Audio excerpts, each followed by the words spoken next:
G'day, I'm Rob, and today we're going to make an IBC wicking bed.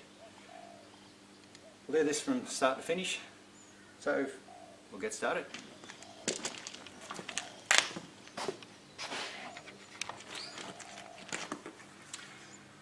On this particular pallet we need a T25 Torx bit driver just to remove the screws around the bottom holding the frame to the pallet.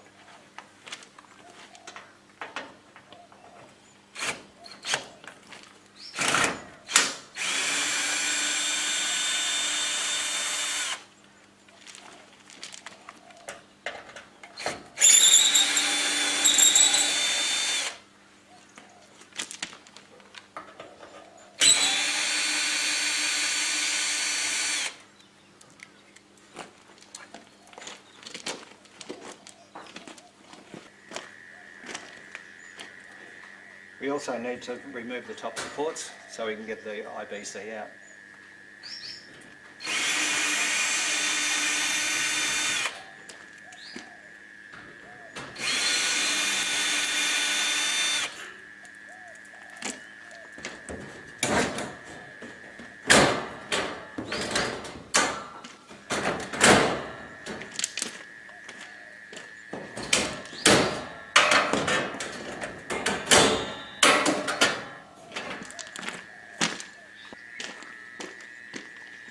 Okay, so we've removed all the screws from the frame to the pallet, so we just got to remove the pallet now, remove the IBC out of the centre, and then we need to mark our frame to cut it in half.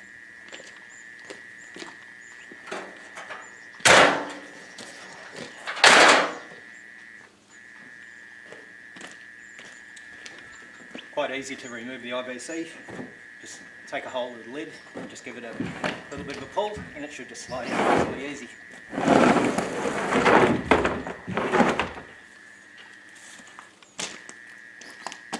Okay, so grab your tape measure, measure halfway in between both ends, just mark it out with a pencil or a marking pen, something like that, and hit it with your cut-off wheel or a grinder. Okay, just ready to use this.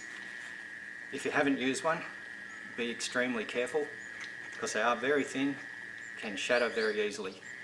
I've had one that has exploded on me and it's still lodged in the roof of my shed. So be very careful. They can cut fingers off, they can lodge in arms, so you can really hurt yourself if you're not careful with them. If you're not confident in using it, don't. Yeah, because you can end up very sore. So what we're going to do now, we've marked these out. So I'll just cut the corners off because I have already pre-cut some along the flat edges, just so it doesn't take too much time. So I'll plug this in, put the goggles and the gloves on, just to protect yourself, and we should be fine.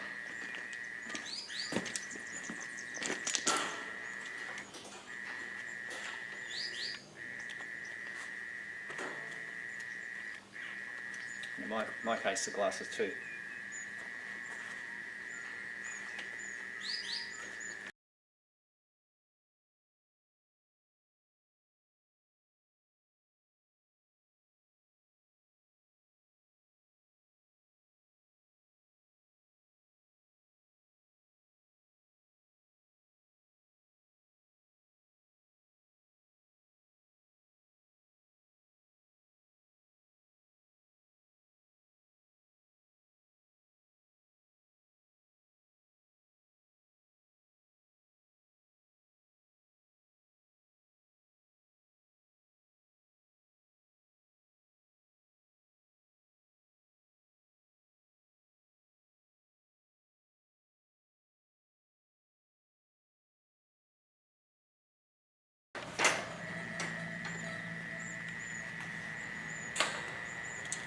Okay, never stand directly over the top of the blade either. It can come up and whack you in the face.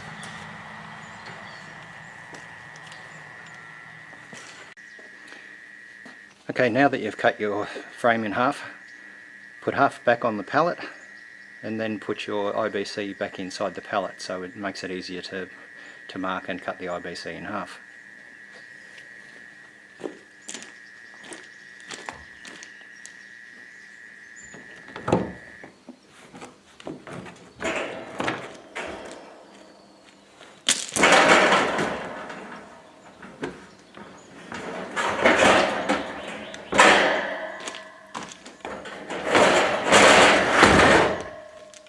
Okay, that's how it's done.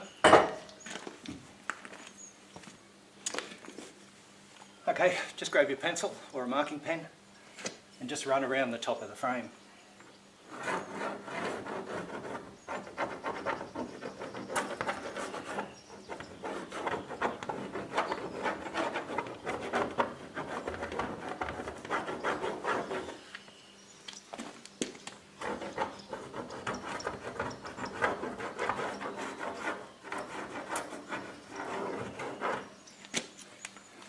Okay, just do that all the way around, then remove the IBC from the frame again. You can clearly see the pencil mark down through that IBC. So now grab your cut-off wheel or jigsaw and cut it in half. Okay, you can see I've just cut these in half. This one here has had water in it for quite a while, just used as a little bit of a water storage. When it's dried out, all the algae and everything that's been in here has obviously dried up, so it needs a good clean out. Hit it with a pressure cleaner and probably some detergent and clean it right out to get any contaminants out of it. A good idea is to really give them a good scrub out, because you don't know what has been in these pods. They can have oil, they can have coolant, they can have urea. Can have anything in them, so even pesticides. So give them a really good scrub, then you shouldn't have any worries with your veggies.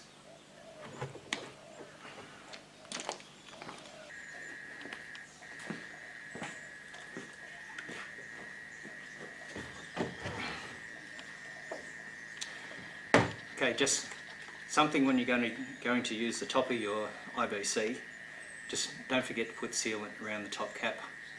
Otherwise, with this being on the bottom and it's not sealed, your water will actually drop out, or leak out I should say. So just a bit of silicone,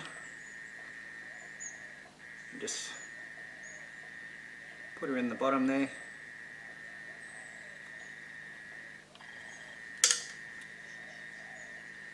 Just give her a good coverage right around.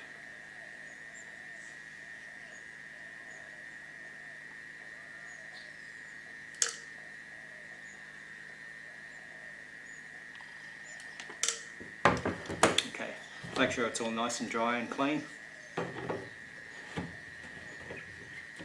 Oops.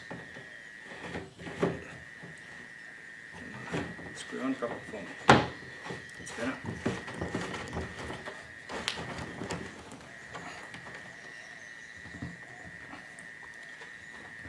Just do her up nice and tight, and that should give you a good seal.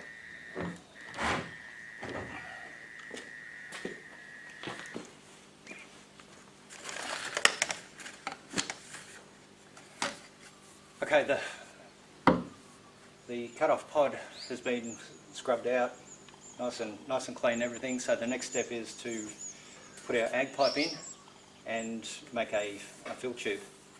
Now this one here, that's 2-inch stormwater pipe.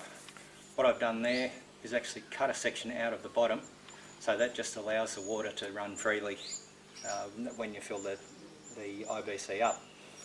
So what we do now, what I have done, is just cut a hole in the top of the ag pipe for the fill pipe to go in. What it is just slightly smaller, so it just allows the fill pipe to sit in there nice and neat and not sort of flop around and be able to come out easy. So we'll just put that in. You can see it just took a little bit of pressure to do that. Now we put the ag pipe in. If you do have trouble putting it round, 5 metres of ag pipe is quite a bit, and it does tend to jump up. If you need to, just get a bit of baling twine or a bit of string or something like that, and just tie it together, and it just helps it hold it in place. I'll give this a try and see if we can get it to work.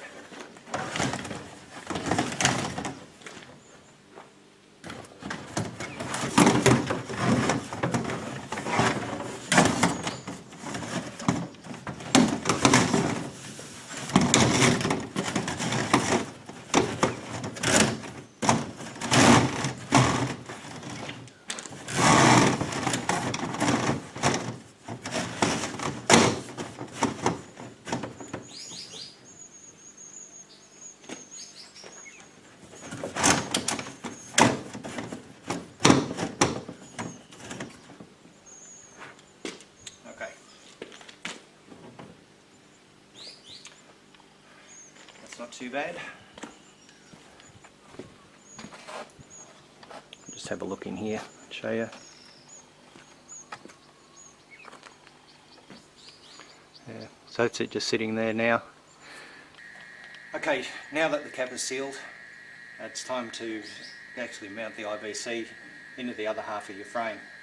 Now we're working with this upside down at the moment, so make sure your flat edge of your frame is on the bottom, and we've just got to put the top half of the IBC in and then actually screw the braces on. It's starting to rain a little bit too.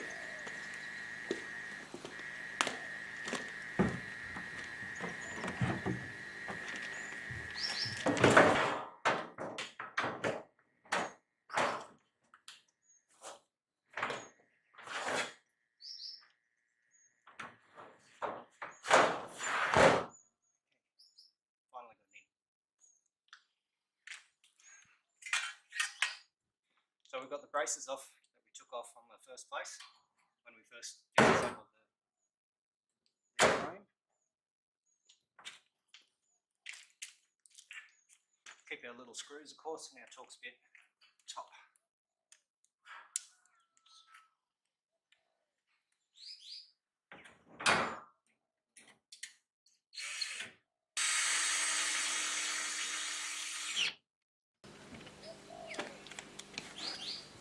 Well, they're done, and as you can see, sometimes it's a bit of a mission to get it in by yourself. Extra pair of hands would have been handy. Okay, that's what it looks like the right way up.